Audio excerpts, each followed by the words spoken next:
Camothflage, or what not to wear to a tea party if you're a moth during the Industrial Revolution. One day in the mid-1800s, Molly the Moth was having tea with her fellow peppered moths in England. They were complaining about the immigration of dark-winged peppered moths that seemed to be overtaking their lovely hill overlooking the city. "Those hooligans are relocating here from the nearby metropolis and upsetting our tranquil existence," Christina complained indignantly. "It seems everywhere they proceed they bring filth and soot. What a disgrace to our species!" While Christina was rambling on, Molly began to notice that Christina, in fact all of her friends, seemed to stand out more than they used to against the darker-than-usual tree trunk. In fact, their light mottled color made them downright conspicuous. "Well, that's rather odd," thought Molly. Just then a giant bird swooped down and ate all of Molly's friends, teacups and all. Molly herself barely escaped with her life, spilling tea on her nice clean dress. "Good heavens, that was perilously close!" she exclaimed. Just then it occurred to her. Christina was wrong. Dead wrong. And Molly was going to have to find a new home, farther out in the country. The end. True story, by the way.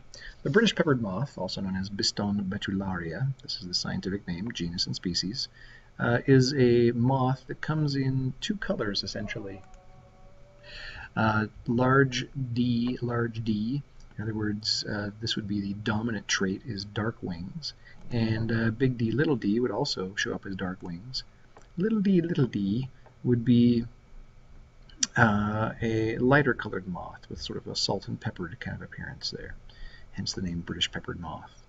So it comes in two basic varieties, two basic colors, and in the natural setting it had a definite preference. It seemed to be that the light wings moths were surviving, and the dark wing moths, there was only about 10% of the population or less were dark wing moths.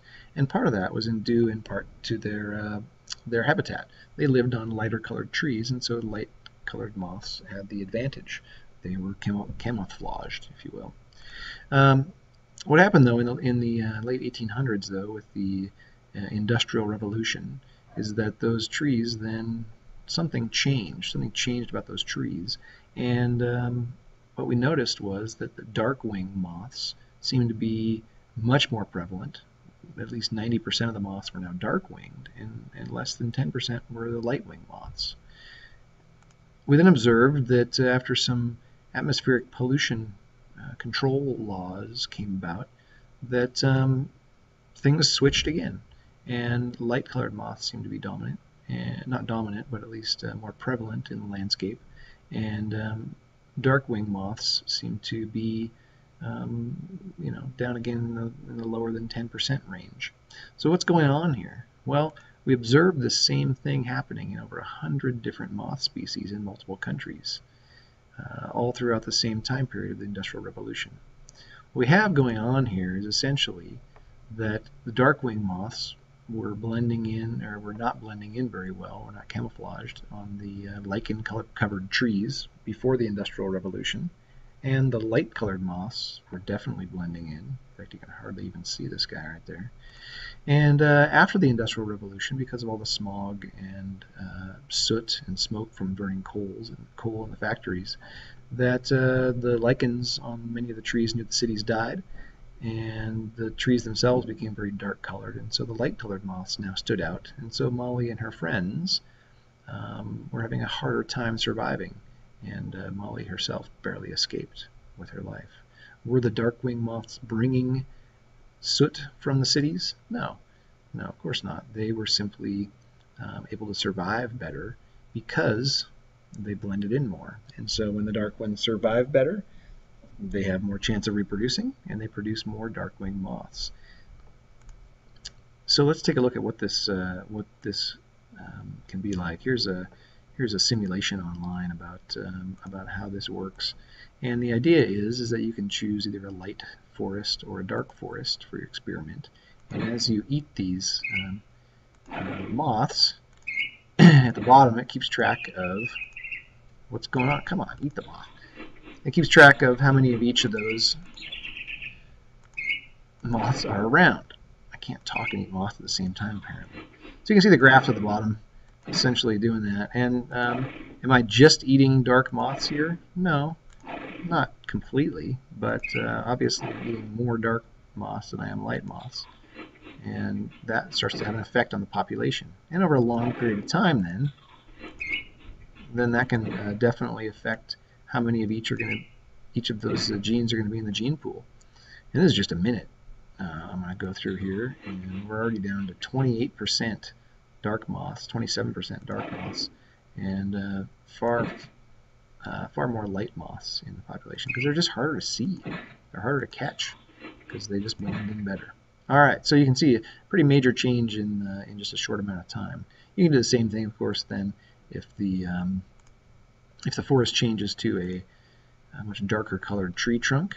So in a darker forest, same thing applies here, of course. You're going to be able to see the light moths easier, and the exact opposite is going to happen. Okay, so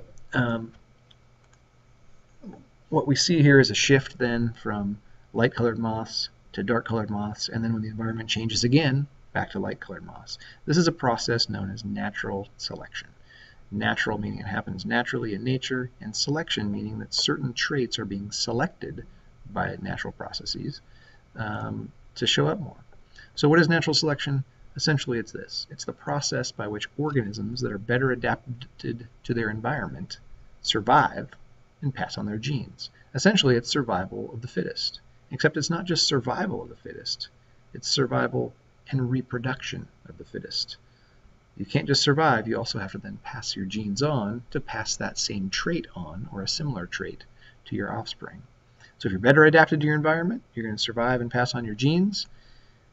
And those organisms that aren't so well adapted aren't going to pass on their genes. Certainly these two gentlemen have a much lower chance of passing their genes on to the next generation, which is probably a good thing. So if we look at the data here, we can learn something not only about natural selection, and this is the classic example, but also about the process of science.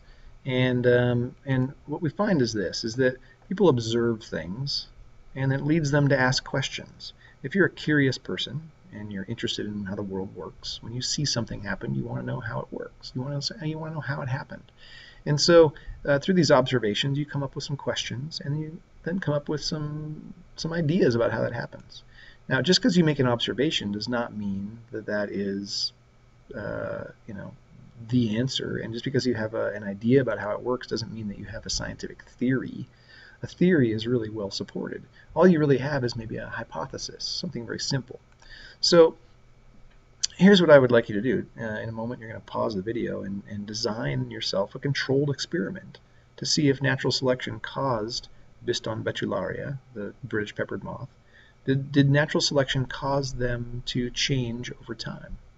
So think about how would you design an experiment with one variable. Think about what's the one difference you would have. If you had unlimited resources, if you had all the time you needed, how would you choose to set up your experiment?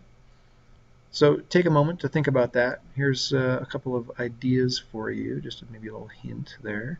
And how can you have one variable and control everything else and see if actually natural selection is what's causing this change over time? Go ahead and pause the video and we'll start up in just a moment.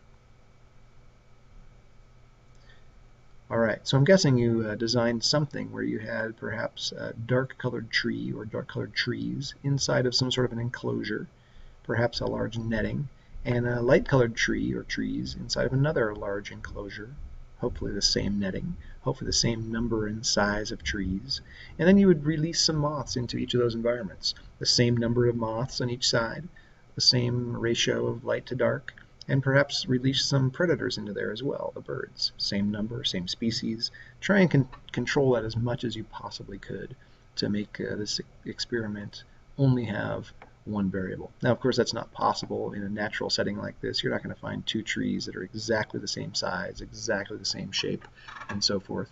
But you can do the best you can. And this guy actually did that back in the 50s. Bernard Kettlewell, the British biologist Bernard Kettlewell, he took some different ideas about natural selection in the British peppered moth and tried to design some experiments. So the first one he did was simply just human visual inspection. he took some dead moths, glued them on trees, and had some test subjects come in and see which ones can you see, which ones stand out, obviously. So he was careful about it. He had one dark tree and one light tree, and glued the moths on there, and checked out how well the humans could see it. The problem, of course, with this is that humans and birds are not the same. Humans aren't the ones eating the moths, it's the birds. So it gives you an idea maybe about how well these things can camouflage themselves, but only to humans. So his next step was to go out and look at in the field actually about how are birds actually eating moths off of trees, and if so, what do you notice? And so this is more anecdotal. It was more what do you notice out there? What he did, he took a fair bit of time and saw that yes, birds do indeed eat moths off of tree trunks like this, and obviously it's a little hard to control out there in the forest, but it gave him some good observations to go from. And then finally, he actually did a moth release and catch. So he would release moths into an area and allow them to land wherever they landed and see what happened. He would then catch the moths that he had marked and count them up and really tried to have as much of a controlled experiment as possible in a natural setting. Difficult to do. So his experiments in the 50s were not perfect, but definitely an important source of data to consider. When working with natural systems, it's pretty tough to control everything. And his experiments have since been replicated. They've been duplicated in more careful and controlled circumstances by other scientists who critiqued his early experiments and tried to make them better. And ultimately, these experiments demonstrated that natural selection is probably the most important factor in the observed changes that we see in the British peppered moth. Why they changed so drastically from light to dark, and then from dark back to light again. So not only does this tell us something about natural selection, but also about the process of science itself. That science is really a process of observing the natural world, trying to make observations, make a hypothesis and test it out, and see what happens, evaluate your results analytically, and then share those with other scientists, with a critical audience that is going to critique that and say, hey, this isn't right, or this isn't the best way you could have done that. Who will then go and continue to refine that theory by collecting more evidence and further experiments and trying to make it better and better. Science, it's not a quick process necessarily. It takes a while, especially when you're working with such complex systems as the natural world and long-term processes like natural selection. The British peppered moth, a classic example of natural selection in the wild, and also an example of the process of science.